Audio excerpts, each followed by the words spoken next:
कई बार ना कातिल हमारी आंखों के ठीक सामने होता है, बिल्कुल सामने, पर हम उसे देख नहीं पाते। आज हम थ्रिलर नॉवेल सस्पेक्ट की दुनिया में उतरेंगे और एक ऐसे ही अदृश्य कातिल के राज से पर्दा उठाएंगे। सोचिए, एक बेरहम कत्ल, शक के घेरे में कई लोग और एक कातिल जो कहीं अंधेरे में परछाइयों में छिपा है। ये एक ऐसी पहेली है जिसे सुलझाना आप कह सकते हैं लगभग नामुमकिन सा लगता है। अक्सर जो सबसे भयानक कहानियां होती है ना, उनकी शुरुआत बहुत ही आम, बहुत ही मामूली तरीके से होती है। ये कहानी भी एक ऐसे ही रविवार की सुबह से शुरू होती है, एक ऐसी सुबह जो कुछ ही घंटों में एक भयानक ट्रेजेडी में तब्दील होने वाली थी। इस पूरी कहानी के सेंटर में है एक 10 साल की बच्ची नेहा।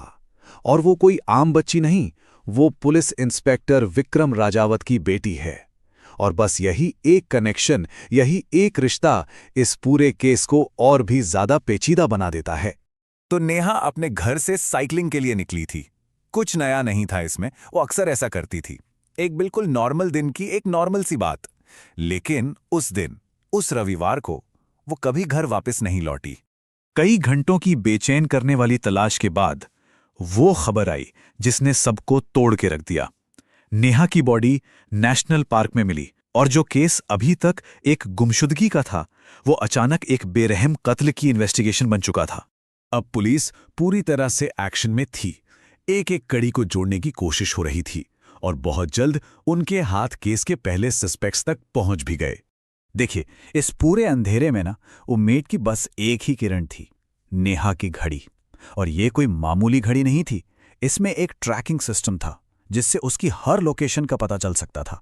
और सिर्फ इतना ही नहीं, इसमें एक रिकॉर्डर भी था। पुलिस को पूरा यकीन था कि यही घड़ी उन्हें कातिल तक ले जाएगी। तो घड़ी का ट्रैकर पुलिस को सीधे 3 लोगों तक ले गया। पहला था रंजीत, जिसका पहले से ही क्रिमिनल रिकॉर्ड था। दूसरा जयचंद, फ्रॉड के मामलों में जिसका नाम था। और तीसरा बलवंत, जो पार्क में लड़कियों को परेशान करने के लिए बदनाम था। अब सवाल ये था कि क्या कातिल इन्हीं तीनों में से कोई एक है? लेकिन कहानी में ट्विस्ट तो अब आता है। पुलिस के पास सस्पेक्ट्स तो थे, तीन सस्पेक्ट्स, पर उनके खिलाफ एक भी मजबूत सबूत नहीं था। और सिर्फ शक के आधार पे इस केस को सुलझाना नामुमकिन सा लग रहा था। और ठीक उसी वक्त जब ऐसा लग रहा था कि ये केस एक डेड एंड पर पहुंच गया है, एक बंद गली में फंस गया है, कहानी में एक ऐसा मोड़ आया जिसके बारे में किसी ने दूर दूर तक सोचा भी नहीं था।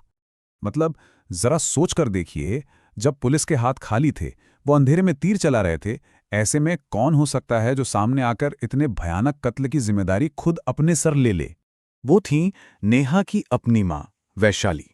उनका कबूलनामा, मैंने ही कत्ल किया है।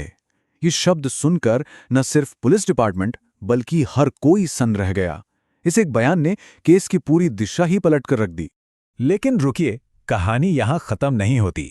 सवाल ये था कि क्या ये कबूलनामा सच था या फिर ये किसी बहुत बड़ी और गहरी साजिश का सिर्फ एक हिस्सा था?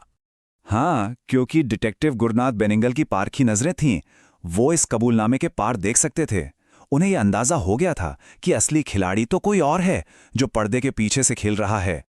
और फिर आखिरकार उस अदृश्य कातिल का चेहरा सामने आता है। नाम था दीपक गुरुंग। एक ऐसा नाम जो अब तक अंधेरे में छिपा था और वहीं से इस पूरे खेल की डोरियां हिला रहा था। तो अब वक्त था यह समझने का कि इस शैतानी दिमाग के पीछे आखिर वो कौन सी खौफनाक प्लानिंग चल रही थी। दीपक का प्लान किसी मकड़ी के जाले से कम नहीं था, बहुत ही उलझा हुआ। स्टेप 1 था अपने ही पुराने साथी जयचंद और बलवंत को खत्म करना। स्टेप 2 था नेहा का मर्डर करके इसका इल्जाम सीधा उसके माँ बाप विक्रम और वैशाली पर डाल देना। यही नहीं, स्टेप 3 था जो पहला सस्पेक्ट था ना रंजीत, उसकी हत्या का भी इल्जाम विक्रम और वैशाली पर ही मढ़ देना। और ये सब क्यों? क्योंकि उसका असली मकसद था चौथा स्टेप, रिया नाम के एक कैरेक्टर की मोटी LIC पॉलिसी के पैसे हड़पना। और जब आखिर में दीपक चारों तरफ से घिर गया ना, तो उसने हाथ में रिवॉल्वर लिए सब कुछ कबूल कर लिया। उसने कहा, मैंने खुद को बचाने के लिए इतनी हत्याएं की हैं और मेरा इरादा तो यहां मौजूद हर किसी को मारने का था। सोचिए जरा, कितनी हैवानियत थी उसमें। लेकिन इससे पहले कि वो अपनी रिवॉल्वर का ट्रिगर दबा पाता, एक तेज गोली हवा को चीरती हुई आई और दीपक के आतंक का वो खेल वहीं उसी पल हमेशा के लिए खत्म हो गया। तो केस तो बंद हो गया, कातिल मारा गया, लेकिन अपने पीछे एक बहुत ही परेशान करने वाला सवाल छोड़ गया। एक ऐसा सवाल जो हमें सोचने पे मजबूर करता है कि सिर्फ एक इंसान का लालच आखिर कितनी जिंदगियों को, कितने परिवारों को बर्बाद कर सकता है।